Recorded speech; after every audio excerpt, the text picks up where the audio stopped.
할렐루야, 사랑하는 성도님 여러분, 7월 13일 목요일 아까베 시간이 돌아왔습니다. 오늘은 예레미야 4장 5절부터 18절의 말씀을 근거로 함께 은혜를 나누도록 하겠습니다. 하나님은 예레미야를 통해서 이스라엘 백성들에게 돌아오라고 말씀을 하셨습니다. 제발 돌아오라고 간절히 요청을 하셨습니다. 그러나 아무 소용이 없었습니다. 이를 지켜보던 예레미야는 조금도 반응하지 않는 이스라엘 백성들을 보면서 슬픔에 잠겼습니다. 그리고 그 슬픔 속에서 이스라엘의 곧 시작될 재난을 선포합니다. 우리 5절 말씀을 함께 볼게요. 너희는 유다에 선포하며 예루살렘에 공포하여 이르기를 이 땅에서 나팔을 불라하며 또 크게 외쳐 이르기를 너희는 모이라 우리가 견고한 성으로 들어가자 하고, 예레미야는 이스라엘의 재난이 임박했다고 하면서 그것을 알게 된 사람들은 전쟁이 일어났음을 알리는 나팔을 불라고 말합니다. 또한 전쟁의 소식을 들은 모든 자들은 큰 소리로 외쳐야 된다라고 말을 합니다. 한 사람도 모르는 사람이 없도록 분명하게 전쟁의 소식을 알리고 그 다음에 견고한 성으로 피해야 한다고 합니다. 여기서 견고한 성은 예루살렘 성입니다. 당시 이스라엘 백성들은 예루살렘 성을 견고한 성으로 생각했습니다. 왜냐하면 아수르가 침공했을 때 다른 모든 성읍들은 무너졌지만 예루살렘 성만큼은 무너지지 않고 지켜졌기 때문입니다. 그래서 사람들은 예루살렘 성이 외세의 침략을 견딜 견고한 성으로 생각했습니다. 여호와 하나님의 특별한 보호를 받는 곳으로 예루살렘 성을 인식했습니다. 지금으로 해석하면 이 땅에서 강력한 보호를 받는 교회로 이해할 수 있습니다. 그렇기에 우리에게 적용하면 영적 전쟁의 소식을 듣게 된다면 다른 모든 사람들과 함께 교회로 와야 된다라는 것입니다. 하나님은 예레미야를 통해서 이스라엘 백성들에게 세 가지를 명령하십니다. 그것은 6절에 나오는 것처럼 깃발을 세우라, 도피하라, 지체하지 말라는 것입니다. 이는 하나님이 이 명령을 통해서 이스라엘 백성들이 다급하게 반응해야 된다는 것을 알려주시는 겁니다. 만약 다급하게 반응하지 않는다면 한 번도 경험해보지 못한 큰 재난과 멸망을 경험하게 되면서 황폐하게 될 것이기 때문입니다. 특별히 6절에서 내가 라는 표현을 통해 하나님은 심판의 주체가 자신임을 분명하게 하십니다. 하나님의 말씀을 믿지 않고 반응하지 않는다면 하나님과 적이 되어 심판을 경험하게 될 것이라는 경고입니다. 현재 아무리 여호와 종교에 열심을 다하고 있다 하더라도 하나님의 경고의 말씀을 듣지 않고 반응하지 않는다면 종교적 열심과 상관없이 하나님과 적이 될 수 있다는 것입니다. 즉, 하나님 안에 거하지 않으면 하나님과 적이 될 수 있으니 하나님의 경고의 말씀을 듣고 하나님 안에 거해야 한다라는 것입니다. 하나님은 심판하실 때 그 심판의 도구로 다른 민족을 사용하시는데 그 민족을 7절에 나오는 것처럼 사자로 비유하십니다. 사자는 다른 동물을 잡아삼키는 동물입니다. 즉 이스라엘은 다른 나라에 삼켜지게 될 것이라는 의미입니다. 그동안 이스라엘은 자신들이 사자처럼 행동했습니다. 그래서 하나님의 선지자들을 집어삼켰습니다. 자신들에게 좋은 소리를 하지 않는다는 이유로 경건한 선지자들을 잡아먹었습니다. 그런데 이제 이스라엘이 다른 민족에게 잡아먹히게 된다라고 하십니다. 북방의 군대가 이스라엘을 삼킬 것이라고 하십니다. 그래서 이스라엘이 황폐하게 된다고 하십니다. 이는 돈을 추구하던 자들이 돈에 의해 황폐하게 된다는 것이고, 명예를 추구하던 자들이 명예에 의해 황폐하게 된다는 것이고, 세상적 가치를 추구하던 자들이 그것에 의해 황폐하게 된다는 것입니다. 하나님이 아닌 다른 것을 붙잡고 있으면 그것에 의해 그 영혼과 삶이 황폐하게 된다는 것입니다. 하나님은 이것을 안다면 지금처럼 살면 안 된다고 하십니다. 8절에 나오는 것처럼 굵은 배를 두르고 애곡해야 된다고 하십니다. 자신의 지금까지의 삶을 회개하면서 눈물과 슬픔으로 바꿔야 한다는 것입니다. 그들은, 이스라엘 백성들은 이 말씀을 무시했습니다. 예레미야의 이 말씀은 아무 근거가 없는 것으로 여겼습니다.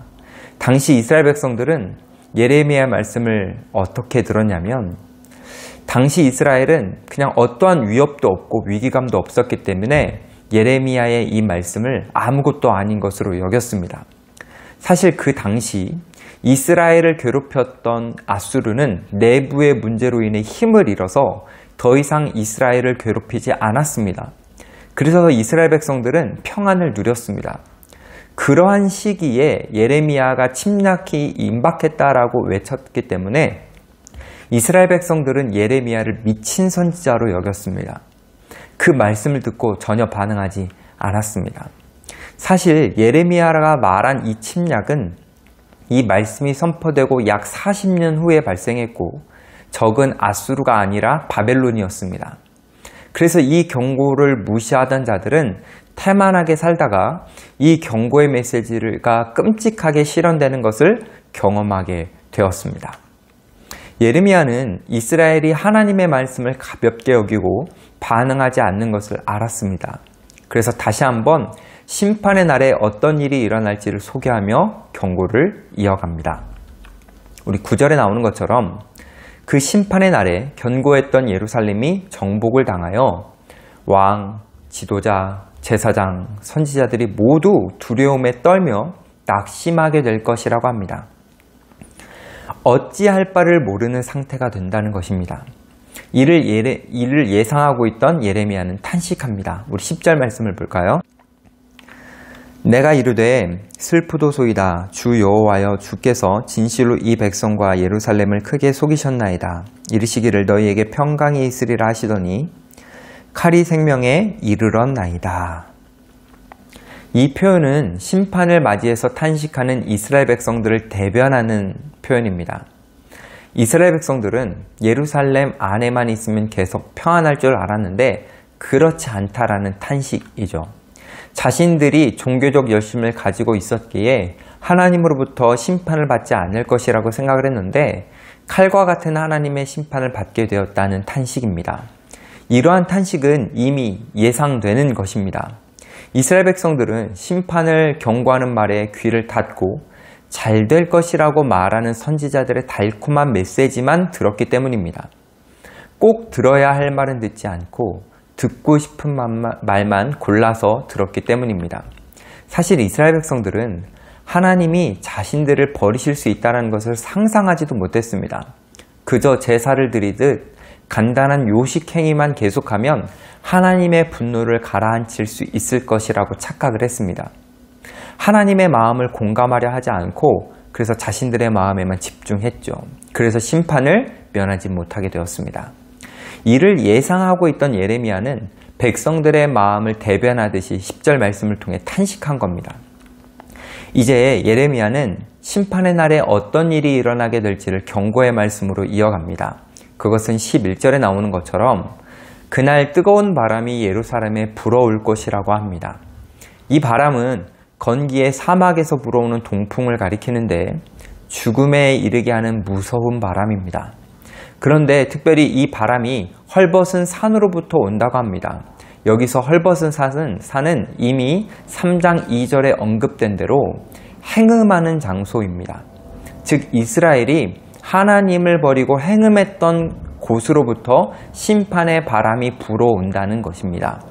하나님이 아닌 다른 것을 추구한 것으로부터 심판이 밀려오고 있다라는 것입니다. 예레미야는 12절을 통해서 이 바람이 강하게 와서 예루살렘을 파괴하게 될 것이라고 말합니다. 13절에 나오는 것처럼 회오리 바람처럼 이스라엘 백성들을 몰아칠 것이라고 합니다. 하나도 남아나는 것이 없도록 황폐하게 할 것이라고 합니다. 특히 이 바람은 먹잇감을 채워가는 독수리보다 훨씬 빨라서 피할 수 있는 사람이 한 사람도 없을 것이라고 합니다. 누구도 이 심판에서 자유로울 수 없다라는 것입니다. 이 심판은 오직 하나님을 제대로 믿는 사람만 피할 수 있습니다.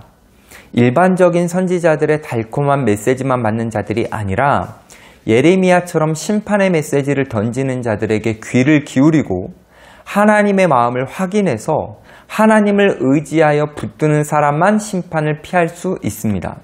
왜냐하면 그 사람만 독수리가 날개쳐 올라감 같이 심판의 때에 비상하게 되고 그 사람만이 회오리 바람이 엘리야를 구원한 것처럼 심판의 바람이 아니라 오히려 구원의 바람이 될 수 있기 때문입니다.